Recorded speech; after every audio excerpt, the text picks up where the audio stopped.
আমি এবার বলেছি যে আমার শেষ নির্বাচন। আমার শরীর খুব ভালো না, আর নির্বাচন করার সময় শক্তি আমার থাকবে কিনা আমি জানি না। তা আপনাদের কাছে আমার আকুল আবেদন, আমার এই শেষ নির্বাচনে আপনারা আমাকে সাহায্য করবেন, সহযোগিতা করবেন। আমাকে আপনার ধানের শীষে ভোট দিয়ে আমাকে আপনাদের কাজ করার সুযোগ করে দেবেন। এই সাধারণ মানুষ আপনারা এত কিছু কি বোঝেন? সত্যি কথা বলেন তো, এই গণভোট সনদ এইসবকে আমরা বুঝি না। এগুলো বোঝে শিক্ষিত সমস্ত উপরতলা থেকে আমেরিকা থেকে কিছু লোক আসছে, আইসে এখানে এখন এগুলো আমাদের ঘাড়ের মধ্যে চাপাচ্ছে।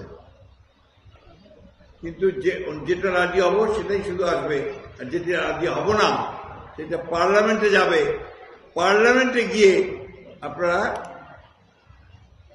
তর্ক বিতর্ক হবে, ভোটাভুটি হবে, সেখানে পাশ হবে। প্রিয় মা বোনেরা ও ভাইরা, এই ভোটটা আমাদের জন্য খুব একটা ইম্পর্টেন্ট, জরুরি একটা ভোট। কেন? যে 15 বছরে আমরা ভোট দেওয়া পাই নাই, এইবার আমরা ভোট দিব, যে ভোটের মাধ্যমে আমরা আমাদের পরবর্তী সরকার পার্লামেন্ট গঠন করব। বন্ধুরা, আমরা এই পার্লামেন্ট গঠন করে একটা দেশটাকে স্থিতিশীল অবস্থায় নিয়ে যাব।